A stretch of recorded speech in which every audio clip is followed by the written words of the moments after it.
নমস্কাৰ এই মুহূৰ্তত আহি পৰিছে ৰাতিপুৱাৰ কেইবাটাও বিগ ব্ৰেকিং নিউজ। আজি হৈছে 3 মে। অৰুণোদয় আঁচনিৰ 5টা নতুন নিয়ম সলনি হৈছে। 5টা নতুন নিয়মৰ জৰিয়তে অৰুণোদয় আঁচনিৰ একাউণ্টত 3000 টকা প্ৰদান কৰিব মুখ্যমন্ত্ৰী ডক্টৰ হিমন্ত বিশ্ব শৰ্মাই। যদি আপুনি চৰকাৰী কৰৰ বাবে আবেদন কৰিছে, চৰকাৰী কৰৰ প্ৰথম কিস্তি টকা ৰিলিজ কৰা হ'ব। আজি চৰকাৰী কৰৰ প্ৰথম কিস্তি টকা ৰিলিজৰ নতুন তাৰিখ ঘোষণা কৰিছে। পিএম কিষাণৰ প্ৰতিজন হিতাধিকাৰী বেংক একাউণ্টত টেষ্ট কিস্তি 3000 টকা প্ৰদান কৰিব। পিএম কিষাণৰ তালিকাত নাম থাকিলে ভাল খবৰ। আপনার গোটা 25,000 মহিলা ব্যাংক একাউন্টত 25,000 টাকা পাব। যদি আপনি 10,000 টাকা পাইছে, এই তিনিটা গুরুত্বপূর্ণ কাম করক। রেশন কার্ড থাকলে জনতাই লাভ করব 20,000 টাকা এককালীন সাহায্য। রেশন কার্ড থাকলে 6 তারিখের পূর্বে এই দুটা কাম করক। লগতে কেইবাটাও ৰাজনৈতিক খবৰৰ লগতে অৰাজনৈতিক খবৰ যুগত কৰা হৈছে। আজিৰ দিনটোত গোটা অসম তথা ভাৰতৰ বিভিন্ন প্ৰান্তৰ পৰা যুগত হৈছে কেইবাটাও ডাঙৰ খবৰ। এনেবোৰ খবৰ নিতৌ পাই থাকিবলৈ চেনেলটি সাবস্ক্ৰাইব কৰি ভিডিঅ'টো লাইক কৰিবলৈ নাপাহৰিব। আজিৰ আমাৰ প্ৰথম খুবই গুৰুত্বপূৰ্ণ খবৰ হৈছে অসমবাসীৰ বাবে এটা ডাঙৰ খবৰ। অৰুণোদয় আঁচনি ধন লাভৰ পূৰ্বৰ সকলো নিয়ম সলনি হৈছে।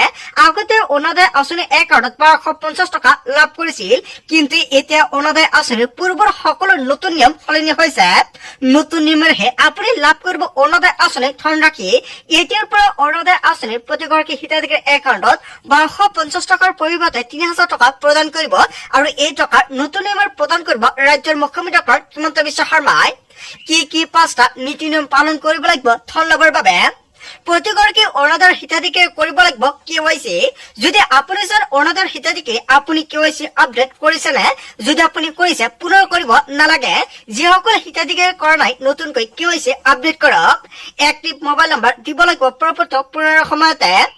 যিসকল হিতাধিকাৰীয়ে পৰৱৰ্তী পুনৰ সময়তে বেলেগ মোবাইল নম্বৰ দিছিলে, এতিয়া নতুনকৈ মোবাইল নম্বৰটো এড কৰিব পাৰিব। যদি মোবাইলটো সলনি কৰে চৰকাৰক জনাব লাগিব। তেতিয়া নতুন নম্বৰটো চৰকাৰী বিষয় তালিকাত অন্তৰ্ভুক্ত কৰিব। ৰাজ্যৰ প্ৰতিটো ব্লকতে থাকিব অৰুণোদয়ৰ সহায়ক। ধন নাপালে ব্লকৰ কাৰ্যালয়ত গৈ অভিযোগ দিব পাৰিব আপুনি।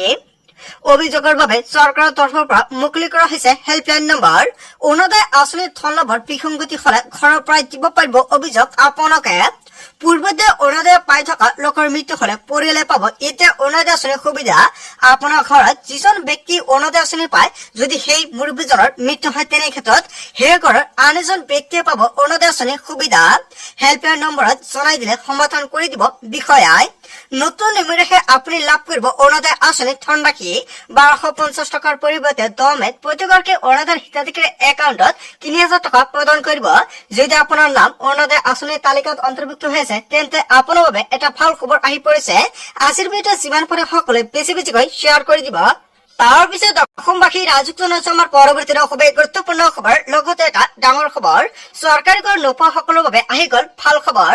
ৰাজ্যত নতুনকৈ আৰু 30 লাখ পৰিয়ালে লাভ কৰিব PMAY অধীনত চৰকাৰী ঘৰ। নতুনকৈ আৰু 30 লাখ মানুহে কৰিছে জিঅ' টেকিং। আপুনি চৰকাৰী ঘৰৰ বাবে জিঅ' টেকিং কৰি থৈ দিছে নেকি? তেন্তে আপোনাৰ বাবে এটা ভাল খবৰ। প্ৰস্তুত কৰিব নতুন হিতাধিকাৰীৰ তালিকা। কোনো দৰিদ্ৰ পৰিয়াল বাদ নপৰে চৰকাৰী ঘৰ লাভৰ পৰা। জিঅ' টেকিং কৰি থোৱা প্ৰায় 3,25,000 লোকে পাব চৰকাৰী ঘৰ আৰু ইয়াৰ পাছতে সম্পূৰ্ণ হ'ব প্ৰায় 30 লাখ মানুহৰ জিঅ' টেকিং। কিস্তি হিচাপত ধন দিয়া হ'ব ঘৰ নিৰ্মাণ কৰিবলৈ। প্ৰথম কিস্তিৰ ধন পোৱাৰ লগে লগে ঘৰৰ ফাউণ্ডেশ্যন লেভেললৈকে বনাব লাগিব। ঘৰ বনোৱা আৰম্ভ নকৰিলে দ্বিতীয় কিস্তিৰ ধন দিয়া নহ'ব একাউণ্টত। গতিকে PMAY ধন পোৱাৰ লগে লগে আপুনি ঘৰ বনাওক, অন্যথা নাপাব চৰকাৰী ঘৰ আৰু চৰকাৰী যিকোনো আঁচনিৰ সুবিধা। অসমত কোনেও আৰু কেঁচা ঘৰত থাকিব নালাগে, প্ৰতিশ্ৰুতি ৰাজ্যৰ মুখ্যমন্ত্ৰী ডক্টৰ হিমন্ত বিশ্ব শৰ্মাৰ। আপুনি চৰকাৰী ঘৰৰ বাবে জিঅ' টেকিং কৰিছে নেকি? তেনে ক্ষেত্ৰত আপোনালোকৰ বেংক একাউণ্টত চৰকাৰী ঘৰৰ প্ৰথম কিস্তি টকা ৰিলিজ কৰা হ'ব। মাজত মাত্ৰ এটা দিন বাকী আছে, তাৰ পিছতে ফলাফল ঘোষণা হ'ব নিৰ্বাচনৰ ফলাফলত পুনৰ যদি হিমন্ত বিশ্ব শৰ্মা মুখ্যমন্ত্ৰী হয়, 10 তাৰিখে প্ৰদান কৰা হ'ব অৰুণোদয় আঁচনিৰ ধনৰাশি। অৰুণোদয় আঁচনিৰ লগতে PM কিষাণৰ প্ৰতিজন হিতাধিকাৰীৰ একাউণ্টত এই টকা প্ৰদান কৰিব। কেৱল এয়াই নহয়, যদি আপুনি চৰকাৰী ঘৰৰ বাবে জিঅ' টেকিং কৰিছে, চৰকাৰী ঘৰৰ প্ৰথম কিস্তি টকা ৰিলিজ কৰা হ'ব। বিজেপি চৰকাৰে এটা নহয় দুটা নহয় কেইবাটাও নতুনকৈ আঁচনি ঘোষণা কৰিছে আৰু সকলোকেইটা আঁচনিৰ প্ৰতিশ্ৰুতি পূৰণ কৰিব ৰাজ্যৰ মুখ্যমন্ত্ৰী ডক্টৰ হিমন্ত বিশ্ব শৰ্মাই। সেয়েহে আজিৰ ভিডিঅ'ত যিমান পাৰে সকলোৱে শ্বেয়াৰ কৰি দিব। যিসকল হিতাধিকাৰীয়ে চৰকাৰী ঘৰৰ বাবে জিঅ' টেকিং কৰিব পৰা নাছিলে, সেইসকল হিতাধিকাৰীক নিৰ্বাচনৰ ফলাফলৰ পিছতে নতুনকৈ চৰকাৰী ঘৰৰ আবেদন কৰাৰ বাবে সুযোগ প্ৰদান কৰিব।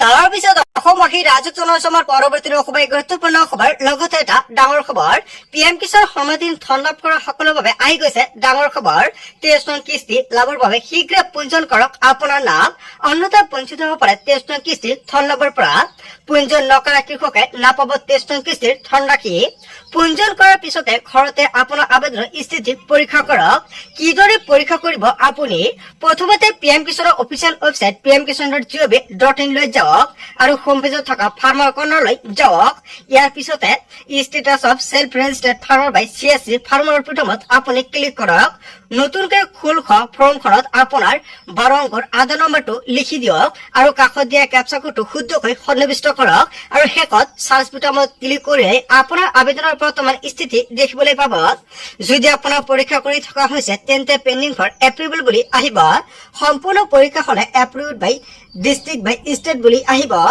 যদি আপুনি আগতে পঞ্জীয়ন কৰিছিল আৰু কিস্তিৰ তথ্য চাব বিচাৰে তেন্তে ফাৰ্মাৰ কৰ্ণাৰত থকা নো ইউৰ ষ্টেটাছত ক্লিক কৰক আৰু ইয়াৰ বাবে আপোনাৰ পঞ্জীয়ন নম্বৰত আৰু মোবাইল নম্বৰত অহা OTP প্ৰয়োজন হ'ব আৰু ইখিনি OTP সাবমিট কৰাৰ পিছতে লগে লগে ষ্টেটাছটো শ্ব' হ'ব যদি আপুনি PM কিষাণৰ হিতাধিকাৰী তেনে ক্ষেত্ৰত PM কিষাণৰ 23 নং কিস্তিৰ টকা কেতিয়া ৰিলিজ কৰা হ'ব মে মাহতে নহয় জুন মাহতে দেশৰ কোটি কোটি কৃষকৰ একাউণ্টত PM কিষাণৰ টকা প্ৰদান কৰিব PM কিষাণৰ তালিকাত নাম থাকিলে আপোনাৰ বাবে ভাল খবৰ আহি পৰিছে তাৰ পিছত অসমবাসী ৰাইজক জনাইছো আমাৰ পৰৱৰ্তী খুবেই গুৰুত্বপূৰ্ণ খবৰ লগতে এটা ডাঙৰ খবৰ ভোট গণনাৰ পূৰ্বে নিৰ্বাচন আয়োগৰ কঠোৰ নিৰ্দেশনা বিধানসভা নিৰ্বাচনত ভোট গণনালৈ মাত্ৰ এটা দিন বাকী আছে নিৰ্বাচন আয়োগে জাৰি কৰিছে কেইবাটাও নিৰ্দেশনা কেৱল এয়াই নহয় হাইটেক কাৰ্ড অবিহনে প্ৰৱেশ কৰিব নোৱাৰিব গণনা কক্ষত ভোট গণনা কেন্দ্ৰত অনাধিকাৰ প্ৰৱেশ ৰোধৰ বাবে ব্যৱহাৰ কৰা হৈছে হাইটেক কাৰ্ড আৰু তিনিটা স্তৰত হ'ব ভোট গণনা কেন্দ্ৰৰ নিৰাপত্তাৰ পৰীক্ষা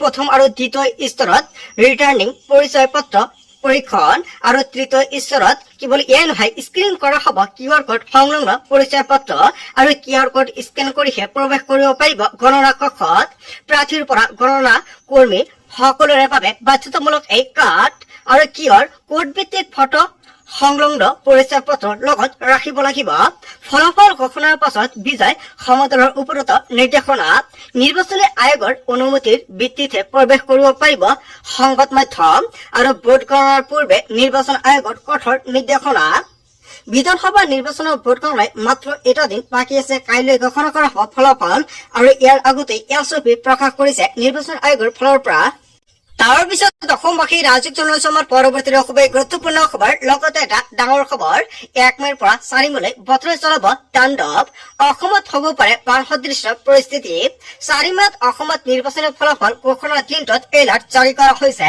ঘণ্টাত 40 ৰ পৰা 50 কিলোমিটাৰ বেগেৰে ধুমুহা পৰাৰ সম্ভাৱনা অসমৰ লগতে উত্তৰ পূৰ্বাঞ্চলৰ কেইবাখনো ৰাজ্যত এলাৰ্ট জাৰি কৰা হৈছে কেন্দ্ৰ জল আয়োগে জাৰি কৰিছে সতৰ্কবাণী বিজুলী ঢেৰেকনি ধুমুহা শিলাবৃষ্টিৰ আশংকা আঞ্চলিক বতৰ বিজ্ঞান কেন্দ্ৰৰ তৰফৰ পৰা এলাৰ্ট জাৰি কৰা হৈছে উজনিৰ পৰা নামনিলৈকে কেইবাখনো জিলাত ইয়েলো এলাৰ্ট আৰু অৰেঞ্জ এলাৰ্ট জাৰি কৰা হৈছে মুঘলধাৰ বৰষুণে সৃষ্টি কৰিব পাৰে বান সদৃশ পৰিস্থিতিৰ আৰু আজিৰ পৰা ধুবুৰী দক্ষিণ হালমাৰা গোৱালপাৰা আৰু কোকৰাঝাৰত এলাৰ্ট জাৰি কৰা হৈছে আপোনাৰ জিলাৰ নাম তালিকাত আছেনে যদি আছে আপোনাৰ জিলাত বৰ্তমান বতৰৰ পৰিস্থিতি কেনেকুৱা কমেণ্ট বক্সত জনাব চিৰাং বাক্সা বৰপেটা বঙাইগাঁও বজালী তামুলপুৰ নলবাৰী কামৰূপ মেট্ৰ দৰং ওদালগুৰি পশ্চিম কাৰ্বি আংলঙত এলাৰ্ট জাৰি কৰা হৈছে শোণিতপুৰ বিশ্বনাথ লখিমপুৰ ধেমাজি ডিমা হাছাও কাছাৰ আৰু হাইলাকান্দি শ্ৰীভূমি জিলাতো ইয়েলো এলাৰ্ট জাৰি কৰা হৈছে 2 মেত শ্ৰীভূমি হাইলাকান্দি কাছাৰ ডিমা হাছাও জিলাত অৰেঞ্জ এলাৰ্ট জাৰি কৰা হৈছে আৰু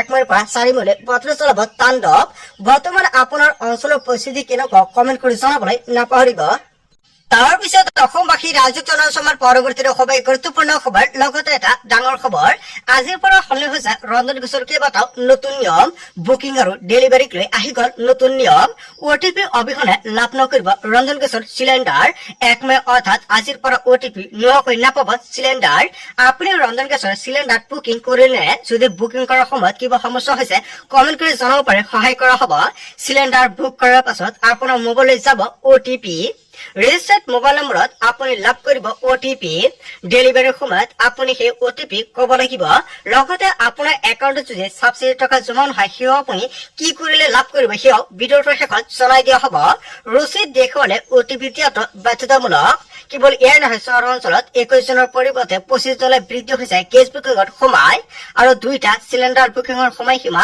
25 দিনলৈ বৃদ্ধি, আৰু গ্ৰামাঞ্চলত এই সময়সীমা 45 দিনলৈ বৃদ্ধি হ'ব পাৰে। সময়সীমাৰ পূৰ্বে গেছ বুক কৰিলে স্বয়ংক্ৰিয়ভাৱে কৰি দিব ব্লক।